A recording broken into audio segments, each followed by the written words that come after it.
बात कर सीखते हैं। टीपी में भाग लेने से आप हो गया। मूवी की शुरुआत में हम प्रिंसिपल बापूजी को देखते हैं। बापूजी सारे बच्चों को कह रहे थे कि तुमने ज़िंदगी की पढ़ाई तो बहुत की है, लेकिन यहाँ भी हम पढ़ेंगे नहीं, बहुत कुछ करेंगे। बहुत कुछ करने का मतलब आप समझ ही रहे होंगे कि क्या करने की बात हो रही है। फिर हम आगे देखते हैं कि वहाँ पर बस इतना सुनने की देरी थी, सारे बच्चे मिल करके जो भी उनके मन में आ रहा था वो करना स्टार्ट कर देते हैं। फिर कुछ देर के बाद हम आगे देखते हैं मैडम मुन्नी को, जो अपने कैंप के बच्चों को लेकर के जंगल के अंदर लेके जाना चाहती थी, जहाँ पर वो बच्चों को जानवर के टपाटप दिखाना चाहती थी। लेकिन कुछ बच्चे ये सब नहीं देखना चाहते थे, कुछ बच्चे मतलब 4 बच्चे नहीं देखना चाहते थे। और फिर वो एक गुफा के अंदर चारों बच्चे घुस जाते हैं। और फिर ये बात बाद में मुन्नी को पता चलती है कि उनमें से 4 बच्चे मिसिंग हैं। फिर वो उनका पता करने के लिए उनके पीछे जाती है और फिर वो एक गुफे की दरवाज़ा पे देखती है कि वहाँ से कुछ धुआं आ रही थी। जब वो गुफा के अंदर जाती है तो देखती है कि वो 4 बच्चे गुफा के अंदर गांजा फूंक रहे थे। वो उन पर खूब गुस्सा होती है, कहती है इतनी खूबसूरत जगह को तुम गंदा कर रहे हो, यहाँ पर ही टपाटप करने की जगह है। और फिर ये सब सुनने के बाद वहाँ गुफे का दरवाज़ा हिलने लग जाता है। गुफा हिलने के बाद वहाँ पे से पत्थरों की बारिश होने लगती है और गुफे का दरवाज़ा बंद हो जाता है। फिर हम आगे देखते हैं प्रिंसिपल को, जो अपने दूध वाले से 2 गिलास दूध मांग रहा था। कुछ देर के बाद मैडम मुन्नी को दिखाया जाता है। मैडम मुन्नी सभी बच्चों से पूछे तुम बच्चे लोग ठीक हो कि नहीं। सभी बच्चे बोलते हैं हाँ मैडम हम सब ठीक है। और फिर कुछ देर के बाद ये बात प्रिंसिपल को पता चल जाती है कि 4 बच्चे और एक टीचर मिस है। और फिर हम आगे देखते हैं मैडम मुन्नी को, उसके 4 बच्चों को, जो एक गुफा में फंसे थे, एक दूसरे से झगड़ा कर रहे थे। तो मैडम मुन्नी बोलती है कि हमें यहाँ झगड़ा नहीं, कुछ और करना चाहिए। तो सभी बच्चे ये सब के लिए तैयार हो जाते हैं। उनमें से एक बच्चा बोलता है कि मैं सबसे पहले अपना स्टोरी सुनाना चाहता हूँ। और फिर वो अपना स्टोरी सुनाना स्टार्ट करता है कि हेलो मेरा नाम घोड़ा है, मैंने अपने फर्स्ट डेट पर अपनी गर्लफ्रेंड को लेके गया था। फिर उसने मेरा हैंडपम्प हिलाना स्टार्ट कर दिया। जो जो से वो मेरे हैंडपम्प हिलाने लग गई। जैसे ही उसने मेरा हैंडपम्प हिलाया उसमें से पानी निकल गया। तो वो पूछी कि मैं इसका क्या करूँ। तो मैंने उससे सजेस्ट किया कि तुम्हें इसे चाट लेना चाहिए, इसे वेस्ट नहीं करना चाहिए। जैसे उसने चाटा उसे टेस्ट पसंद नहीं आया और फिर वो गुस्सा हो गई मुझ पर और उसने अपनी कार से मुझे बाहर निकाल कर फेंक दिया। और फिर मेरे हैंडपम्प के पानी को और यहाँ वहाँ पोंछने लग गई।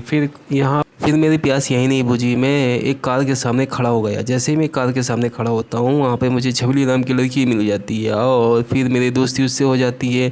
और फिर छबीली ने जैसे ही मेरे बेस्ट फ्रेंड के बारे में पूछा, मुझे लगा कि वो अलग तरह की सर्विस देती है और मैं एक पैसे वाला लड़का लेकर के उसके यहाँ पर पहुँच गए। मुझे लगे कुछ मुझे पैसा मिल जाएगी और फिर मुझे बाद में पता चला कि वो एक इंश्योरेंस कंपनी में काम करती है।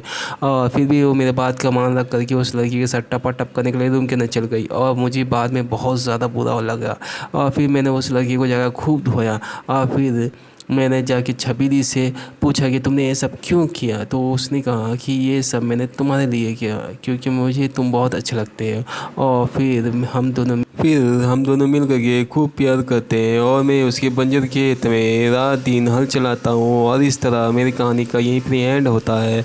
अब दूसरी लड़की की बारी आ जाती है जिसका नाम था पांडा। वो अपना कहानी सुनाना शुरू करता है कि मैं अपने घर में बैठकर लेमचा खा रहा था। लेमचा खाने के बाद मुझे पिज़्ज़ा खाने की तलब उड़ गई और मैं पिज़्ज़ा खाने के लिए पिज़्ज़ा सेंटर पहुंच गया। वहाँ पे मैंने ढेर सारा पिज़्ज़ा खाया, कुछ अपने घर के लिए भी ले लिया और ले करके मैं अपने घर जा ही रहा था। फिर मुझे रास्ते में एक लड़की को 4-5 लड़के लोग छेड़ते हुए दिखे। वो उसकी इज्जत लूटने के पीछे पड़े हुए थे। और फिर मैंने ये सब देख करके मैंने उसे बचाने की कोशिश की और मैं इसे बचाने के लिए कामयाब भी हो गया। फिर वो लड़की मुझ पर काफ़ी खुश हो गई। उसने पूछा तुम्हें क्या चाहिए, तुमने मेरा इज्जत लूटने से बचाया है। तो मैंने कहा मुझे बहुत भूख लगी है, मुझे खाना चाहिए। तो वो चलो मैं तुम्हें खाना भी दूंगी और भी बहुत कुछ सर्विस दूंगी। फिर उसने मेरा मनपसंद मुझे खाना दिया और खाना खाने के बाद मुझसे रात भर मज़दूरी करवाई और वो मज़दूरी करके मुझे बहुत मज़ा आया। और इसी तरह मेरे कहानी का एंड होता है। फिर यहाँ सीन कट होकर के हम अगले सीन में देखते हैं मैडम संतरा को। मैडम संतरा सभी बच्चों को कह रहे थे कि तुम्हारे सामने मिट्टी रखी हुई है, तुम्हें कुछ अच्छा सा बना के दिखाना पड़ेगा। लेकिन कोई बच्चा यहाँ इंटरेस्ट नहीं ले रहा था क्योंकि सबका मूड उखड़ा हुआ था। तो मैडम संतरा ने अपना संतरा सबको दिखाया खोल करके। तो सभी बच्चे खुश होकर के वहाँ पर अच्छी अच्छी मूर्ति बनाने लग गए।